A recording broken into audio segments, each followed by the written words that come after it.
Hey everybody, this is Matthew Damon from RocketStock.com. Today we're going to look at the Collapse Pack, an awesome collection of over 100 VFX elements, optically captured in 4K and presented on an easily keyable green background.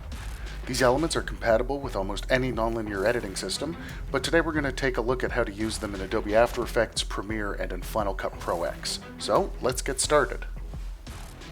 Here we are in Adobe After Effects, and I've chosen some stock footage from Shutterstock.com to work on today. We've got two firefighters running into a burning building and up a flight of stairs, and I feel like the shot could be made a little bit more dynamic with some debris falling in the foreground. But to lay the debris in there realistically, we're going to have to run a 3D motion track on this shot and look at a couple of advanced masking techniques. Let's also quickly take a look at the stock from Collapse that I've chosen. As you can see, the stock is presented on an easily keyable green background, and I think we'll have some wood falling in this, so I've picked 3 wood debris clips, and they all feature the wood falling from the top of frame. Right, so the first thing we're going to want to do is run a 3D camera track. Now, if we were looking for an absolutely rock-solid track, we would probably want to garbage mask out any moving objects in the scene first, so that the software is purely focused on getting a track from the moving camera data, not from subjects in the scene. But I can tell from this footage we're going to get a pretty clean track right out of the gates, so let's give it a try and see what happens. I'm going to select our tracker window, and I'm going to select track camera, and we'll see that it starts analyzing the shot in the background. I'm also going to twirl down advanced, and rather than auto detect, I'm going to use typical. Let's see what kind of job it does. Okay, here we are. We've run our 3D camera tracker, and let's see how it did.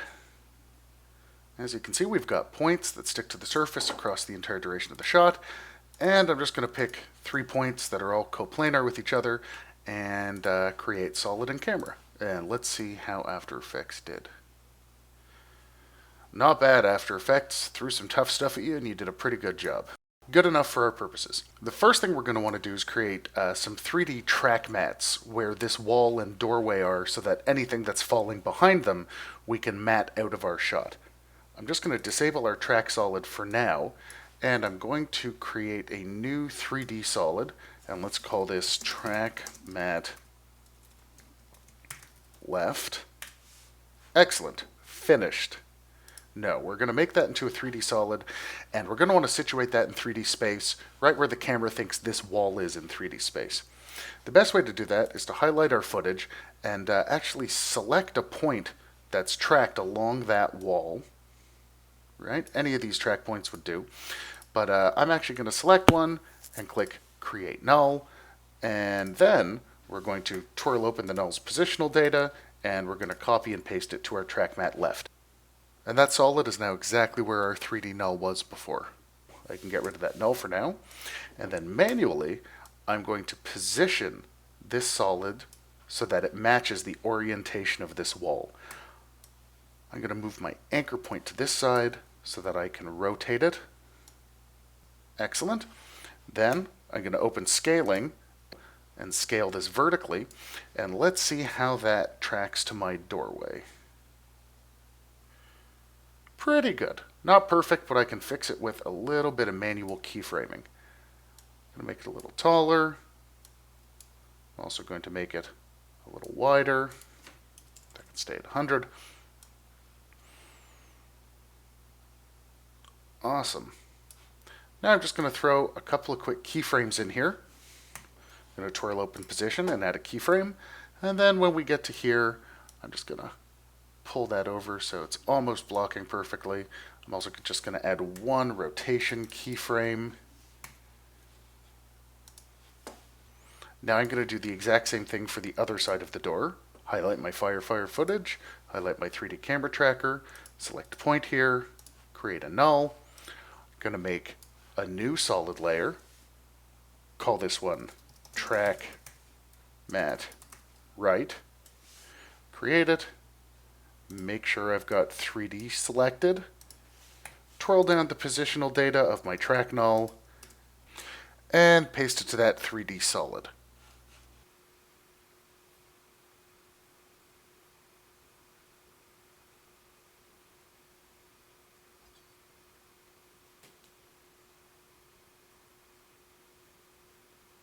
Now, there are a few ways to pull slightly more accurate track mats than that, but I think for our purposes, those are going to work just fine.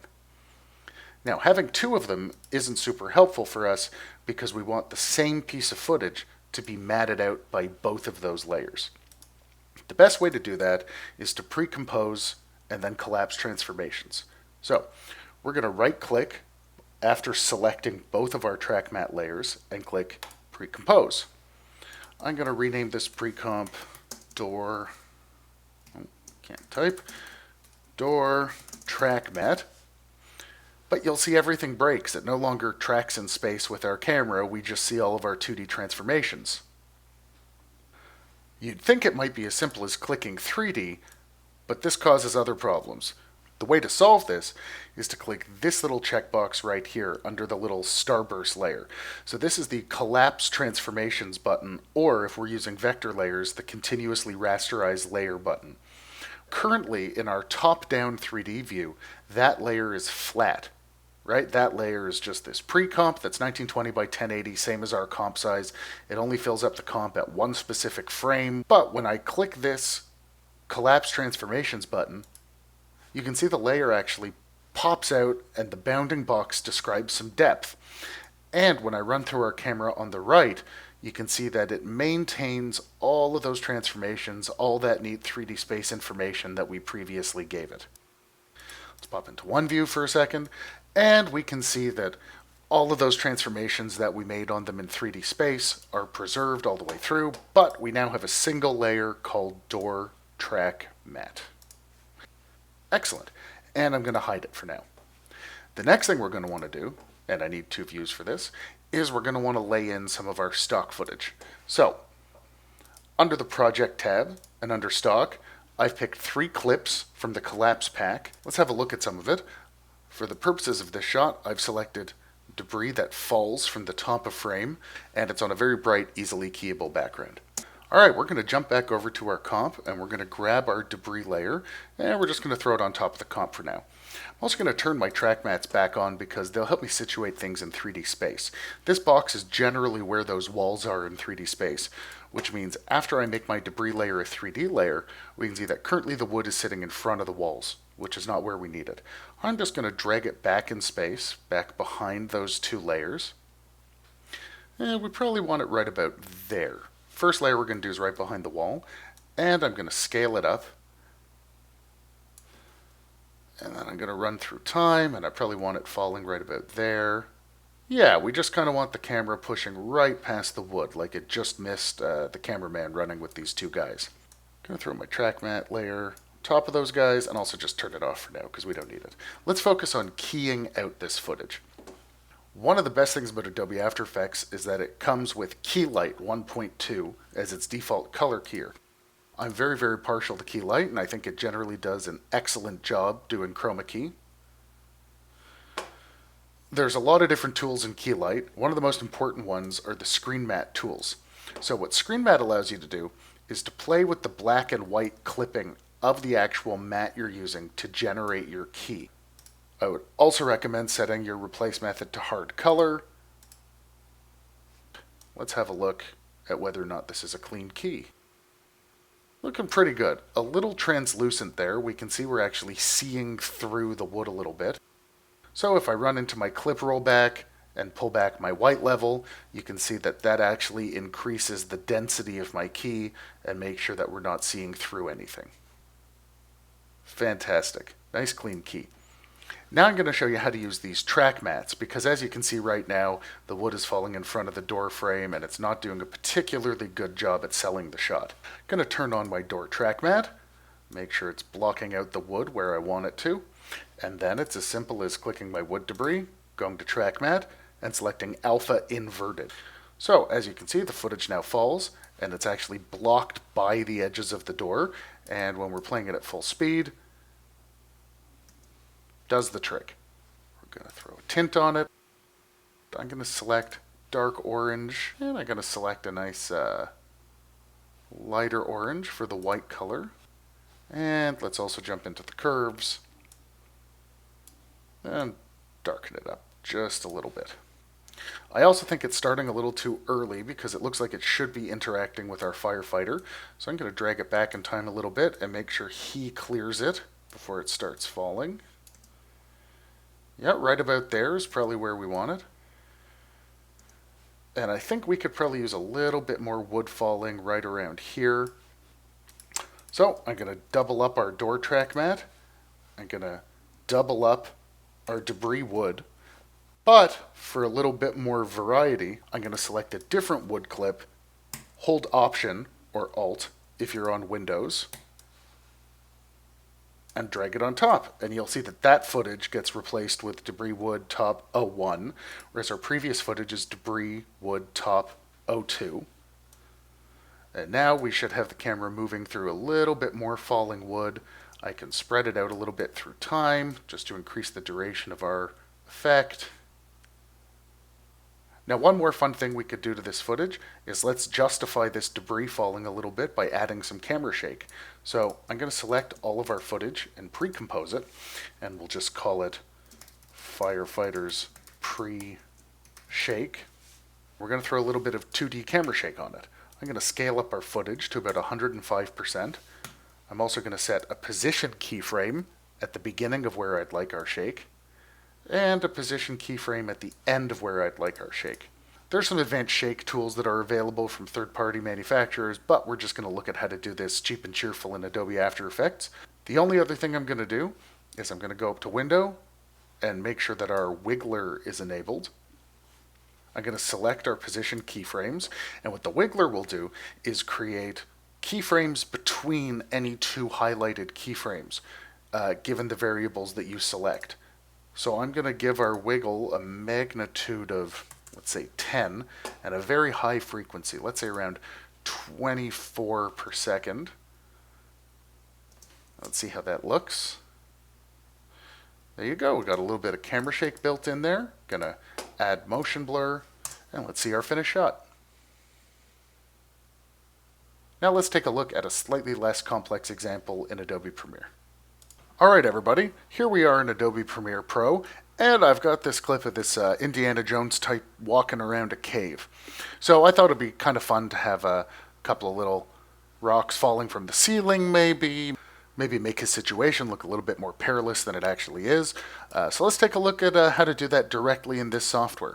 The first thing we notice about this clip is that there's just a little bit of camera movement, which makes working in Premiere a little bit problematic because, unlike Adobe After Effects, Premiere doesn't have a built-in camera tracker. It has a mask tracker, but we can't really do any point tracking right in Premiere. But we're going to actually cheat.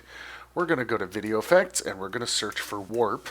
What we're going to do is we're actually just going to throw a warp stabilizer on the footage. Also going to set the warp stabilizer off of smooth motion to no motion. And let's see how this works. What a warp stabilizer is going to do is it's actually going to lock down our footage for us so we don't have to worry about tracking our motion.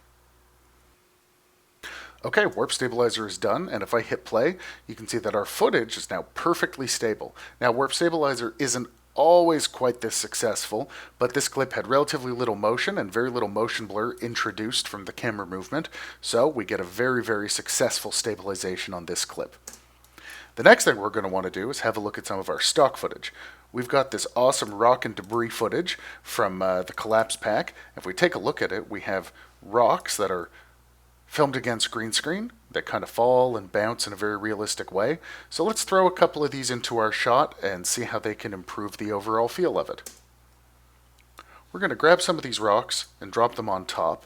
One of the things that we're going to notice is it's larger than our composition, so I'm just going to right click and hit set to frame size.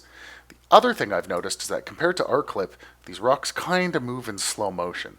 They actually look to be maybe about 2/3 too slow, so I'm just going to set the speed to something like 300% and see if that looks a little bit more natural. Yeah, that looks about right for the scale of those stones. Excellent.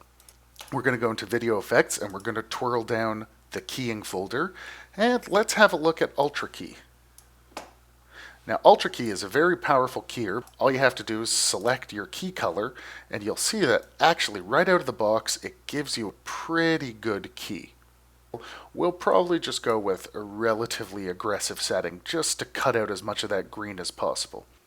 Even without doing any work, you can see that the rocks seem to fall and tumble in the right place because this footage is scaled and positioned properly for it. I do notice that they look a little out of place due to their coloration. Let's see if we can fix that. One of the first things I'm going to do is I'm going to jump into our Effects tab, into Color Correction, and I'm going to select our Tint tool, and I'm going to set the rocks black color, and I'm going to set their white color. That should darken them up substantially. Probably set my blend mode to around 80%. And I think for the dark half of frame, that's probably a pretty good match. But you'll notice that our rocks actually bounce out into the light and should look a little different when they cross this little ridge here. So what I'm actually going to do is I'm going to take our tint effect and draw a mask for it. I'm going to click our little pen tool for mask, and I'm going to mask out where I want the tint effect to affect those rocks.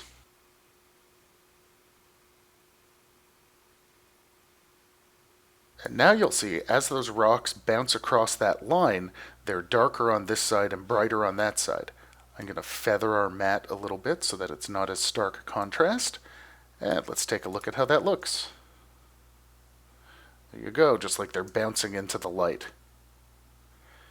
We may also want to blur our rocks slightly because our foreground here is a little out of focus.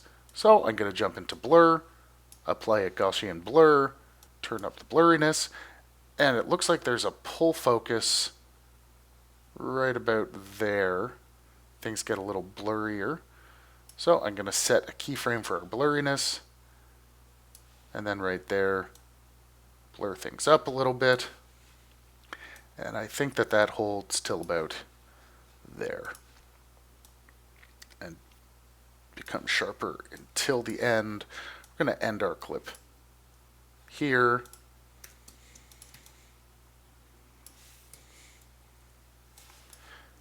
And let's take a look. Here you go, bounce into the light. Very, very nice. All right, let's jump over to Final Cut Pro X and have a look at how we can use some of the collapse assets to sweeten up a project over there. All right, we've got this great stock shot of an empty warehouse off of Shutterstock.com, and I think we're going to do a really simple little title animation and then sweeten it with some stock footage from the collapse pack. The first thing we're going to want to do is create a title.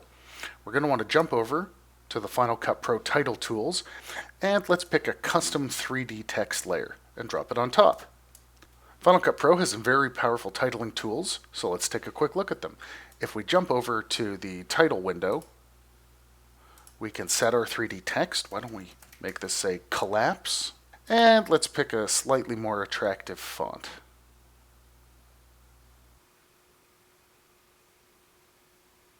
So change our material. Let's have a look in concrete and maybe go with a nice grungy concrete look. Yeah, that looks pretty cool. Maybe a little bit less depth to it.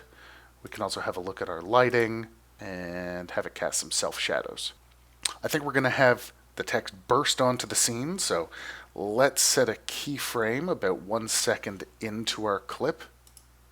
Jump back to our transform controls, set a keyframe, jump back maybe 10 frames, and let's crank our footage off to the left.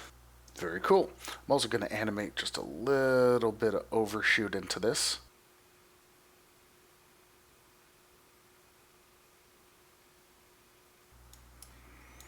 If I twirl open our Show Video Animation tools, I can refine the timing of those keyframes a little bit. And there you go. We've got our little text animation for our collapse logo. Just going to hide our video animation tab. And now let's have a look at our collapse stock footage. Looking at it, it looks like it's slightly too slow for our purposes. So I'm going to jump into the speed window and let's change it to 4 times regular speed. That seems maybe a little fast. Let's go for 2 times regular speed. Yeah, that looks about right. I'm going to jump down to our effects window, go to keying, and let's throw a simple keyer on there. And look at that, Final Cut Pro runs an automatic key for you, which is pretty good. And position it where I want it. And let's delay it just a little bit.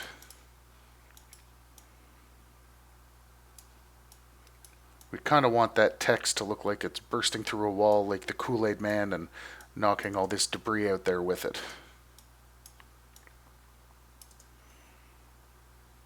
Yeah, something along those lines. I'm also going to pull in a second debris layer, throw it underneath our text layer, and let's treat it the exact same way. Jump up here, throw a keyer on our footage.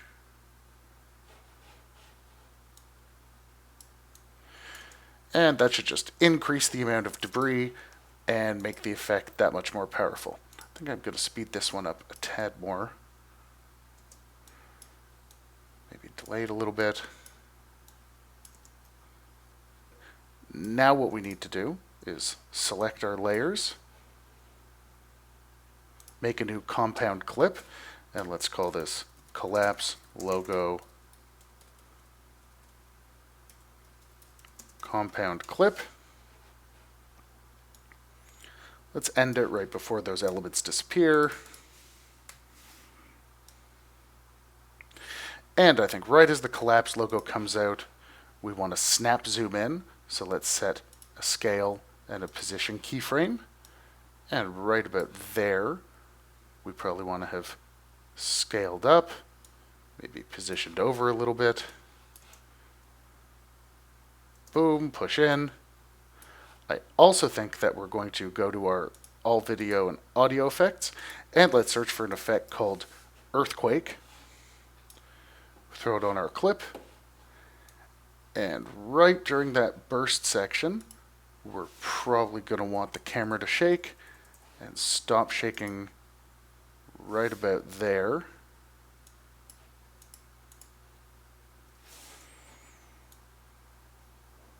So we stop shaking right about there. Now let's give it a lot of shake there. There's our little Collapse logo animation. I hope you found this useful, and I hope that you find a way to use elements from the Collapse pack to make your video projects that much cooler. Well, that's it for me today. I hope you found this quick look at Shutterstock.com's Collapse pack useful. You can find other great VFX packs and tutorials like this one at Shutterstock.com, and we'll be here to help you get the most out of them. This is Matthew Naiman from Shutterstock.com.